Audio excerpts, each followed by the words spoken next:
Hey guys, today I wanted to go through what I did for the IHK, what my project was, my presentation with PowerPoint, and talk a little bit after that about the Fachgespräch that comes at the end after the presentation. So while I was in school, I felt like a lot of times, and this could have been because of language barriers, or maybe I just didn't understand something 100%. But this is a very important part. It's 50% of the grade for the IHK, and it makes sense to go through it. I wish there were more videos out there that kind of showed how other people did it, to give us a better idea of how these things should be built. For me, I did an include checker. This is a lexical tool for analysis of embedded systems projects. And let's just kind of go through what I did and how I built it. So to begin with, it's very, very important when you start your presentation that you talk about who your target group is going to be, deine Zielgruppe. So that's what I did on the very first slide. Next, let's talk about how the presentation needs to be built. So here we can see we have an Ausgangssituation. This is where we're going to describe our problem statement. This is where we're going to say, this is the problem that we're having, this is why it's a problem, and you just kind of go through that in, a few minutes. The presentation should only be 15 minutes long, and if you're nervous, it's going to go by quicker. So the next thing that we want to do is talk about alternative solutions that we have to solving the before mentioned problem. This is very important because it's also going to set the stage for why we chose to solve the problem in a different way, in our own way, that we are then going to present. Like I just said, we're going to then present how we're going to solve our problem and why we decided to solve the problem on our own. And you'll see that as we go through the presentation. For me, in this project, the way that I solved the problem that I was having was through regex patterns. If you don't know what that is, that's not a problem. You'll find out as the presentation goes onwards. This was another part of my answer and how I solved the issue was with lexing. Lexing and parsing go hand in hand, and you'll see that in just a few minutes.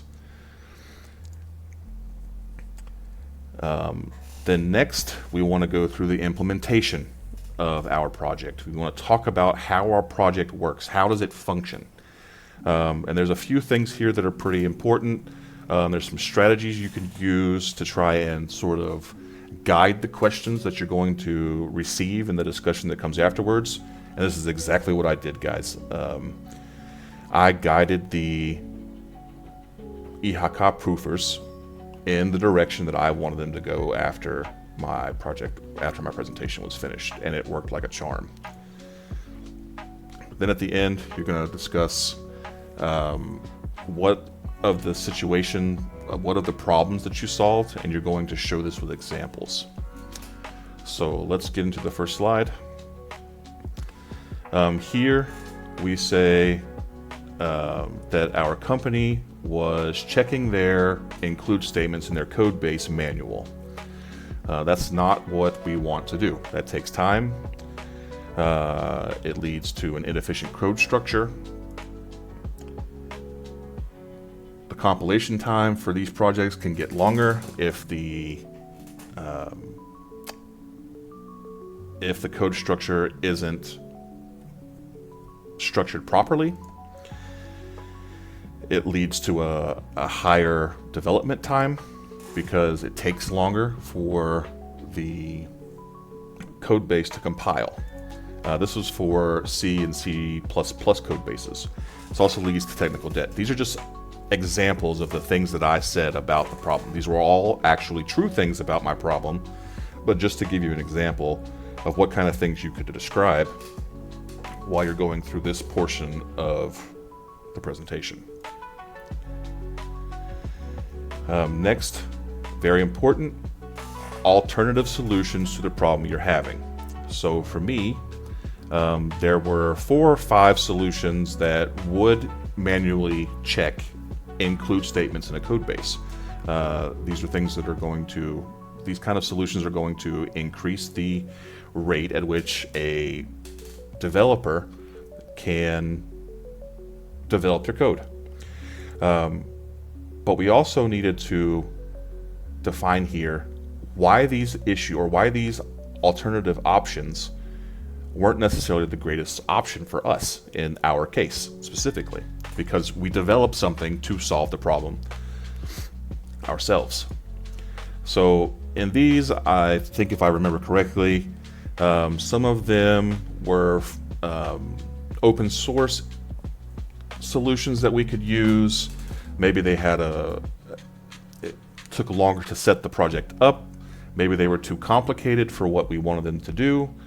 Some of the options were also not open source, which means we'd have to pay for them with subscription fees. And all those things are things that companies, if a solution can be developed in-house, would be more beneficial to develop them in-house. These are, again, just examples for me personally of why I opted to go with developing my own solution. So then we talk about the actual solution that we're going to use. In this case, I said that it was, for us, it was custom tailored to what we needed it to do, which meant that there would be very little cost involved. We could set it up easily because we were the developers. We could make sure that it did all the things that we wanted it specifically to do. And then we could make sure that the functionality of the application that we were developing met our needs specifically. So, again, these are examples of why we chose to go with our own custom solution.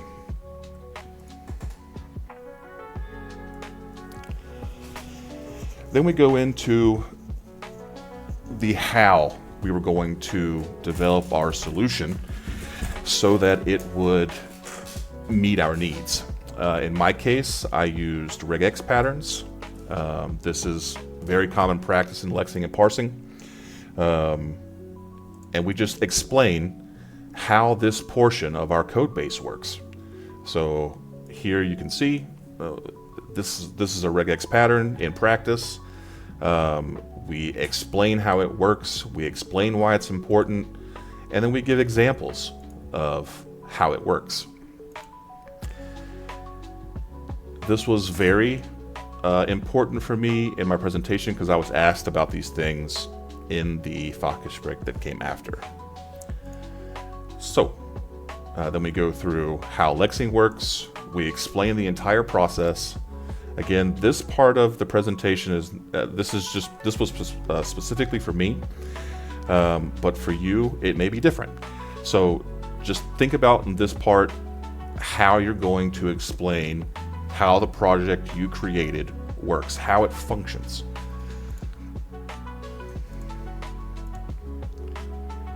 There's also something to be said here. If you'll notice that I also have, I have one slide, but I'm using a lot of different kinds of animations for my images. The images are big enough that they can be read from the back of a room without issue. A tip that I was given, a lot of people will take screenshots from VS Code, especially whenever they're doing coding projects. I know this sounds crazy. Just put VS Code in light mode and then take your screenshots that way. It's much easier to read the white background with letters and numbers than it is to read it off of a black background. As far as the actual animations themselves go, this is something that you can find online from anyone who knows, or anywhere who can explain how to do morph techniques in your presentation. If that's something that somebody wants to see, I could probably do a small video on that.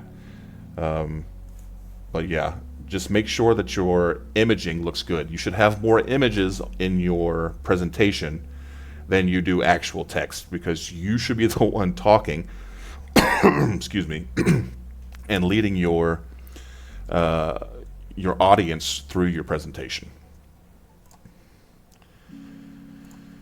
So after we talk about the implementation, we're showing exactly how, and we're explaining how our project works. We talk about the results at the end of our implementation. Here for me, it was with text files that showed the code structure of our code base, as well as all of the functions that were in the code bases. These are all reports that my development team wanted to have and they were doing manually. But my project solved these issues.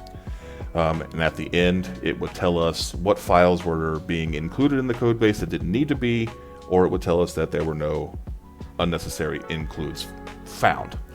Again, this is just explaining how the project works.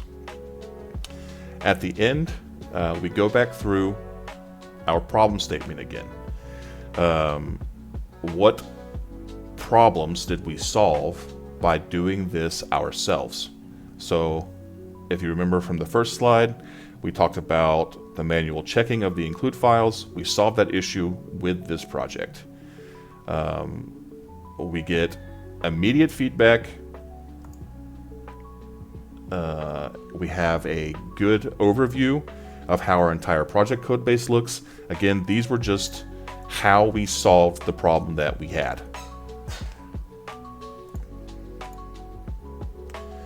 And then we say our problem was solved.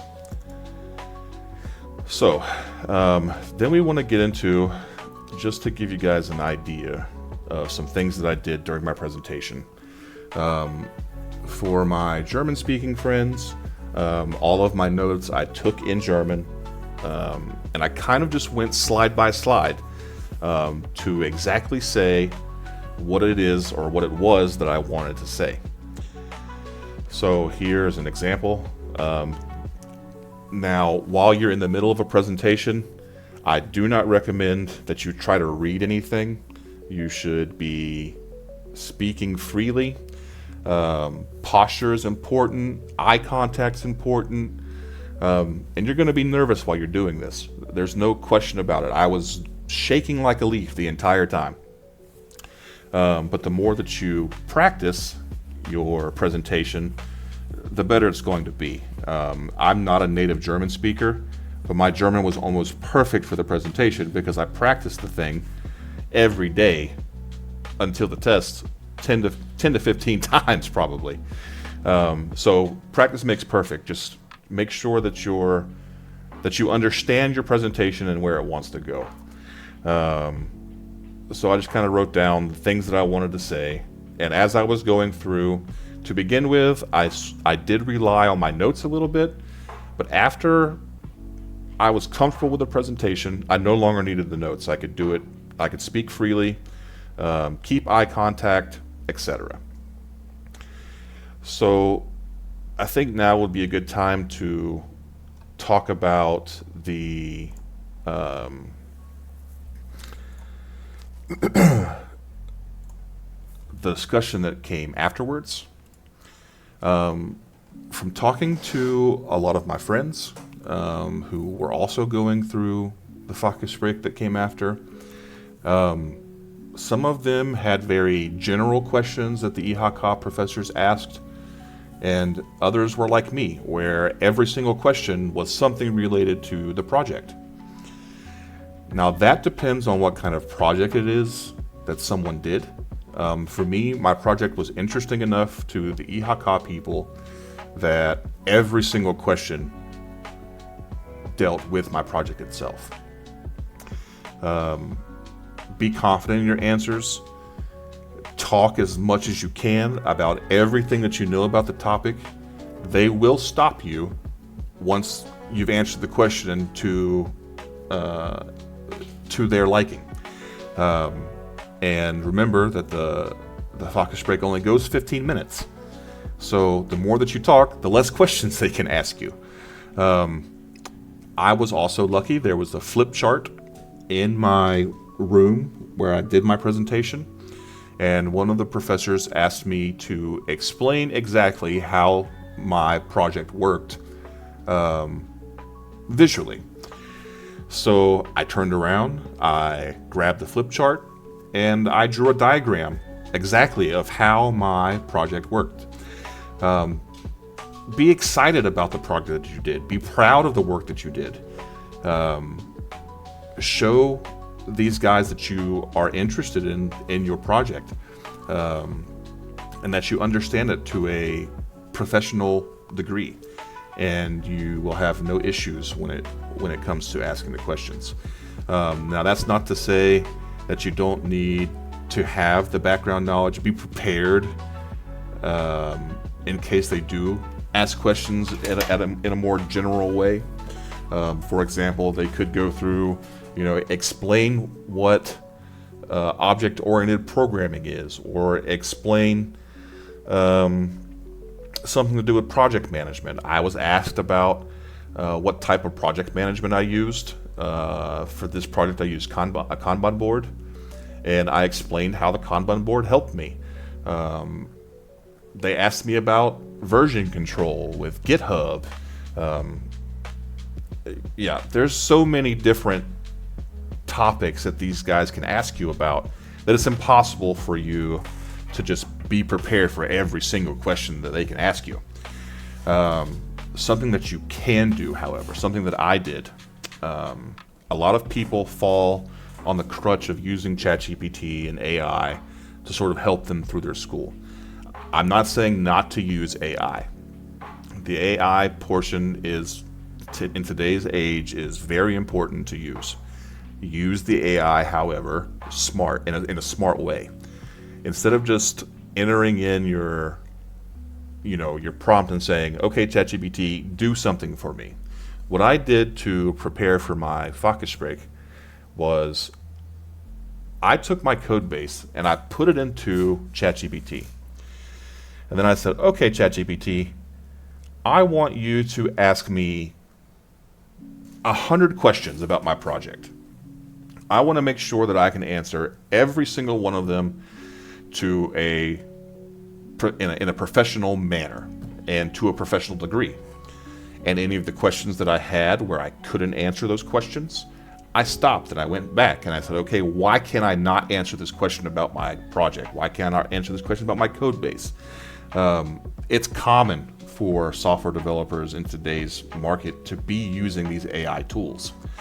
Just don't fall in the rut of relying on the AI to do the work for you, and you'll be fine.